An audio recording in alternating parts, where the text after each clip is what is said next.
Welcome to OCD Whisperer Podcast. Today I have a different episode for you guys. I'm going to have you meet my partner, Jasmeet Singh, and we're going to talk a little bit today about subtypes. That was one of the questions that you guys wanted to know about. Jasmeet, why don't you actually introduce yourself and tell us a little bit about what you do kind of in your professional life? I'm a scientist, specifically a molecular biologist. That's pretty much my professional life until recently. I started doing photos, headshots specifically, and Yeah. And I'm a therapist, as you guys know, and I also run the Mastering OCD membership and this podcast as resources to help the OCD community. So, one of the things that people with OCD, I think sometimes get unsure about is, how does OCD show up for me? What kind of subtype do I have? What is a subtype? So that was a question that we actually got asked. So let me ask you first, um, how does your OCD manifest? What would you say is your subtype? it's interesting because I've talked to a therapist before about my subtype, and weirdly enough, I checked boxed every single subtype, or mostly every single one, because my OCD latches on to what I'm stressed out about on that day specifically. So one day, if I'm in a tense situation in a relationship, I will have relationship OCD, friendships, romantic, whatever. The second day, it might be contamination. The third day, it might be a fear of getting broken into, or I'm forgetting something. So it literally shifts. It can shift hour by hour.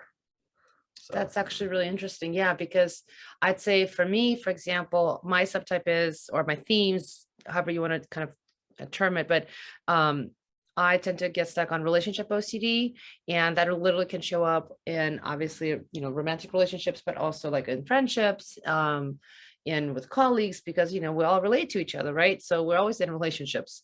I also have constant fear of doing something wrong, and then at times, of course, I actually do something wrong. So it's kind of like becomes like a real event, and then that fear gets triggered. And then I also deal with perfectionism, and yeah, I think one of the things that I find interesting, kind of being together and both of us having OCD, is our my experience at least is that we kind of have things show up differently for us, but also sometimes it can be similar. And like I know when I'm having, a relationship OCD moment, like how to recognize it or see a trigger. And sometimes even you've been really helpful in calling me out on something, or kind of telling me like, I think, are you upset or what's going on? So you'll ask me sometimes questions, right? Because you'll see it. mhm. Like, is there something specifically that you maybe noticed that you could kind of speak to us to? About you specifically, Mhm. uh, one thing I notice about you is that you will repeat a question 3 or 4 times that is minute, and I would never have glanced over it again. Um, for example, if I'm a hypothetical situation, if you go out with a friend and you process this conversation with me later on, you will ask me a couple of times, hey, did I do the right thing? Did I do the right thing? Or this is what happened. Did I do the right thing?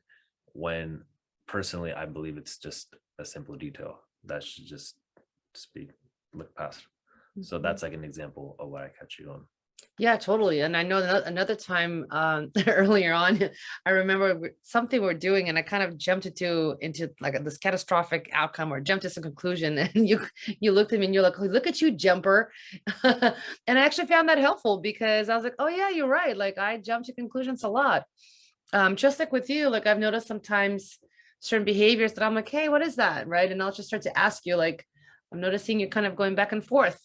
Or maybe you're kind of looking at something, right? And I think it kind of helps.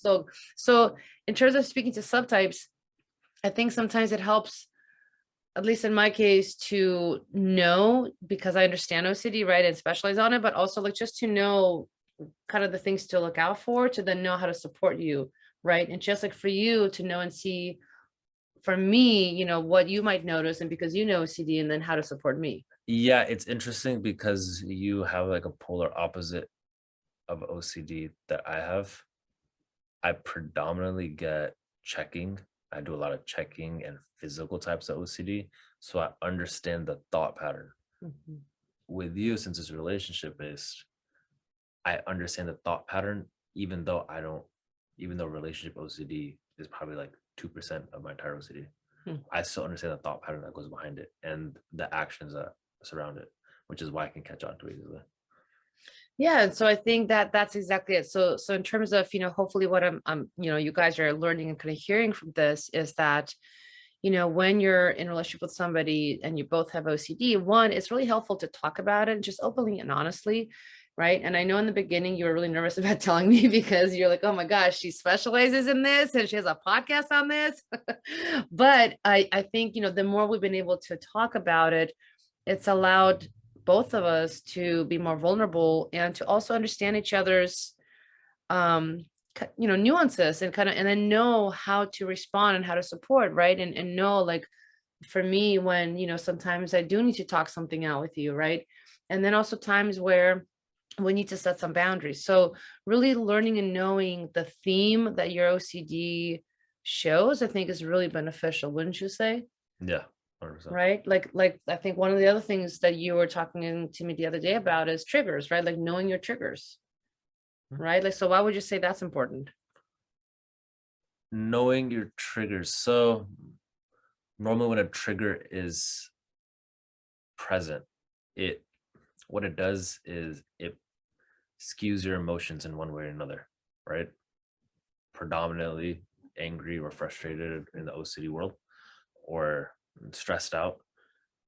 And when you get to identify your triggers, what it allows you to do is you get to separate yourself from that emotion the trigger causes. Mm. So the trigger might cause a stressful response. And when you identify that trigger, you get to just take a step back and be mindful of how your thought process is getting skewed, but it's because of that trigger. If you don't know what the trigger is, you can just be swayed away, like literally into just this emotional response that you have no idea what's happening or why it's happening because you don't know what the trigger is. Yeah. And I have one more question I want to ask you. And I think maybe it might be helpful for you guys to hear, which is, what's one tool that you use specifically for yourself to kind of stay grounded and balanced and manage your OCD? Um, Mindfulness. I I know I know that it's really hard for the human brain to think and feel at the same time. Mhm. So with my checking OCD, I would literally check the door before going to work for 20 minutes. I would check the oven, the stove for 10 minutes, the bathroom for another 10 minutes. It literally became an hour-long process from being ready to going to my car. Mhm. And that hour was just spent in a stressful, it was so stressful. And the moment I started practicing mindfulness before bed or whenever, it Mhm. allowed me to realize it's like, what mindful anchors can I hold on to when I'm in a stressful OCD response? Mhm. So usually it's feeling the sensation of my feet touching the floor. That's an anchor for me. Some people it's the breath. When I know there's a trigger present and I know my emotions are being skewed one way, Mhm. I focus on my anchor, which is my feet touching the floor. I feel it and it just disintegrates, it dissolves the emotional thought process going on. So it's like a little 30-second mindfulness and it just stops everything and I get to go on with the day. Wow, that's amazing. And so how often do you practice mindfulness or meditation? Uh, I try to every day for 15 minutes a day. Um, and but it's like it's a gym for your brain. You get to practice focusing on your anchors, which is your bodily sensations or your breath, which helps you in your OCD world when you're in the real world, walking and running around. So yeah. Yeah, that's awesome. So I hope this was helpful, guys. This is us, and now you got to meet us, and now you got to learn a little bit about kind of how we operate and what we do. So, and with Jasmeet, he also is the one who introduced me to a couple of different meditation practices that are free, and you can YouTube them or you find them on Spotify, and I will include those in the show notes.